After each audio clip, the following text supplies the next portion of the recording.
செய்வினை ஒரு வீட்ல இருக்கு அப்படிங்கறத என்னென்ன மாதிரி விஷயங்கள் அறிகுறிகளை வச்சு இருக்கான்னு வச்சுங்களேன். அதை ஒருத்தருக்கு அமைப்பு கொஞ்சம் பலவீனமாக இருக்குன்னா அவங்கள முதல்ல ரிலேஷன்ஷிப்பில் ப்ராப்ளம் வரும். சும்மா ஒரு சின்ன வார்த்தை சொன்னால் கூட பெரிய சண்டை வந்து அடிச்சிட்டு உருண்டு நிற்கிற சிம்டம்ஸ் எல்லாமே 200% செய்வினை அறிகுறி தான்.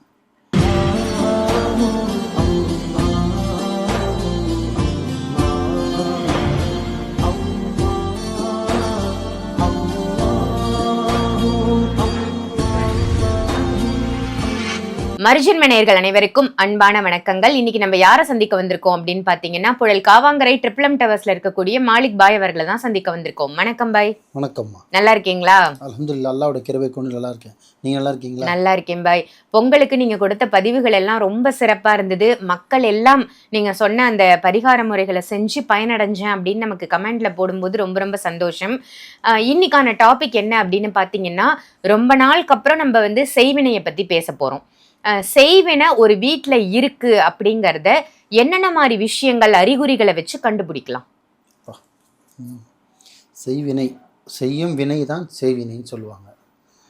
நம்ம ஆளுங்க செய்வினைன்றது வந்து பார்த்திங்கன்னா அதுக்கு நிறைய பேர் வச்சுருக்காங்க. பில்லின்னுவாங்க, சூனியம்னுவாங்க, ஏவலுன்னுவாங்க.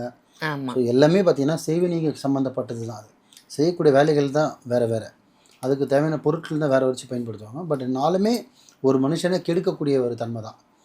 பட்டு செய்வினை பண்ணால் சில தாக்கம் தான் வரும். ஏவல் அனுப்பிச்சி வச்சோன்னா அது ஒரு சில தாக்கம் வரும்.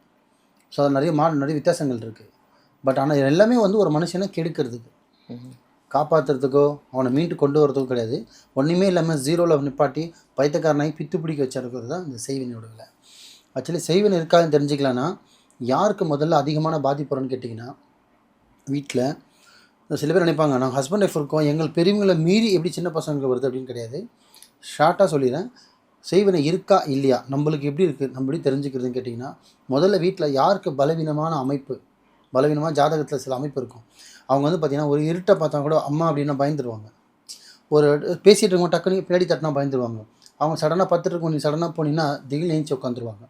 அந்த மாதிரி நபர்களுக்கு தான் முதல்ல செய்வினோட தாக்கம் வீட்டில் அடிக்கும். அவங்கள தான் தாக்கும். இப்போ வீட்டில் ஒரு 5 பேர் இருக்கான்னு வச்சுங்களேன்.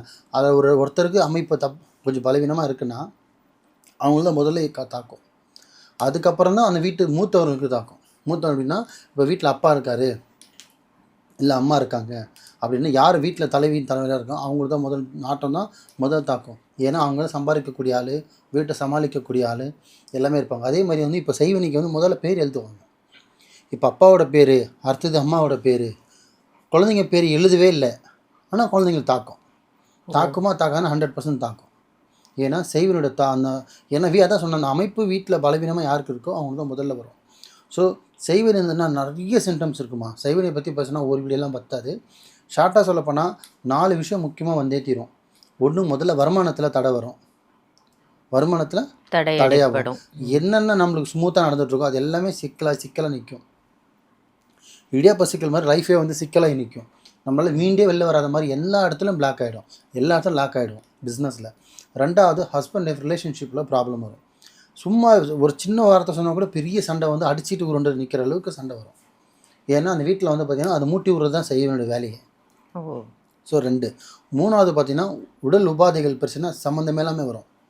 ஒருத்தர் ஹாஸ்பிட்டல் போயிட்டு வந்தால் இன்னொருத்தர் ஹாஸ்பிட்டல் போயிடணும், ஒருத்தருக்கு போயிட்டு வந்தால் இன்னொருத்தருக்கு போகணும், ஒருத்தருக்கு போனால் இன்னொருத்தருக்கு போகணும். ஸோ மாறி மாறி செய்வினை பாதிப்பு வந்துக்கிட்டே இருக்கும். உடல் உபாதைகள்லாம் பார்த்திங்கன்னா வயிறு சம்மந்தப்பட்ட வலி வரும், கை வீங்கும், கால் வீங்கும், காதில் பேசுகிற மாதிரி, யாரோ ஃபாலோ பண்ணுற மாதிரி, நம்மளுக்கு நெஞ்சை பிடிச்சி அழுத்துற மாதிரி, கழுத்தை பிடிச்சி அழுத்துற மாதிரி, இந்த மாதிரி சிம்டம்ஸ்லாம் தாக்கும். வயிறு உப்புசனம் வரும், செரிமானம் ஆகாது. வீட்டில் இந்த மாதிரி பிரச்சனை உபாதைகள் பிரச்சனை எதனா ஒன்று கொடுத்துக்கிட்டே இருக்கும். நீங்கள் ஹாஸ்பிட்டலுக்கு சுற்றிக்கிட்டே இருக்கணும், வர காசு தங்காது. ஸோ 3வது. 4வது பார்த்திங்கன்னா ஆக்சிடென்ட் பண்ண வைக்கும். அந்த அளவுக்கு பவர்ஃபுல்லாக இருக்கும். பவர்ஃபுல்லாக ஒரு மனுஷனை ஒன்றுமே இல்லாமல் ஆக்கலாமா செய்வினையில் நினச்சா? செய்வினை வச்சு ஆக்க முடியாது, அழிக்கத்தான் முடியும். காக்க முடியாது, அழிக்கலாம். ஸோ ஒருத்தன் சாக்ஷன் பண்ண வைக்கலாம், பித்து பிடிக்க வைக்கலாம், பைத்தியக்காரன் ஆக வைக்கலாம். பேசுனது திரும்பி பேசுவான். அங்கே யாருமே இல்லை கூட அங்கே நிற்கிறாங்க, கூப்பிட்றாங்க, யாரோ பேசுகிறாங்க, என்னை கூப்பிட்ற மாதிரி இருக்குது அப்படின்வாங்க. இந்த சிம்டம்ஸ் எல்லாமே 200% செய்வினை அறிகுறி தான். புரியுதுங்களா? திருப்பியும் சொல்கிறேன், வீட்டில் அப்பா அம்மாவுக்கு தான் செய்வன செய்வாங்க, குழந்தைங்க பேர் யாரும் எழுத மாட்டாங்க. சில பேர் வந்து பார்த்திங்கன்னா குடும்பமே இல்லாமல் இருக்கிறதுக்கும் எழுதுவாங்க. சில பேர் பார்த்திங்கன்னா அப்பா அம்மா பேர் எழுதியிருந்தால் கூட குழந்தைங்களுக்கு அந்த தாக்கம். பட்டு ரொம்ப சிசுவாக இருக்காங்க, சிசுனா 2 வயசு குழந்தை, 3 வயசு குழந்தை, 5 வயசு 6 வயசு வரையும்லாம் அதோட தாக்கம் வராது. குறைஞ்சது 10 வயசுக்கு மேலே இருந்தால் அதோட தாக்கம் படும். ஆனால் இதே கை குழந்தையா இருந்தால் அதோட சிம்டம்ஸால் பார்த்திங்கன்னா குழந்தை அழுதுகிட்டே இருக்கும், சில சிம்டம்ஸ் வரும், ஆனால் பெருசாக பாதிப்பு வராது. ஆனால் இவ்வளவும் செய்வினால பிரச்சனை வருமே தவிர உயிரெடுக்கிற சக்தி இருக்கான்னு கேட்டால் கிடையாது. செய்வினைக்கு உயிரெடுக்கிற சக்தி கிடையாது. அதாவது பயமூத்துன்னு சொல்ல வரீங்க. உடல் ரீதியாக பிரச்சனை கொடுக்கும், மன ரீதியாக பிரச்சனை கொடுக்கும், தொழில் ரீதியாக பிரச்சனை கொடுக்கும்.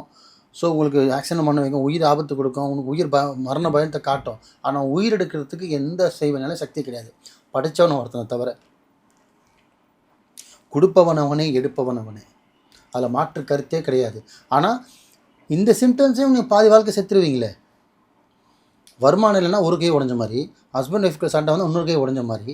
ஸோ வருமானம் இல்லை, ஹஸ்பண்ட் ஒய்ஃப் சண்டை, உடம்பு சரியில்லை, ஹாஸ்பிட்டலில் சுற்றணும், ஆக்சிடென்ட், இந்த மாதிரி ஒரு பிரச்சனை மேலே பிரச்சனை கொடுத்துருந்தா என்ன ஆகும் உங்களுக்கு? எது தின்றது, எது சாப்பிட்டா பித்தம் தெரியும் மாதிரி நீ உங்களுக்கு மென்டாலிட்டியே பார்த்தீங்கன்னா உங்களே மென்டலாக அந்த மாதிரி ஆக்கி விட்ரும். உங்களை உட்கார விடாது, நிம்மதியாக தூங்க விடாது. அதுதான் செய்வேன். இவ்வளோ இருக்குது.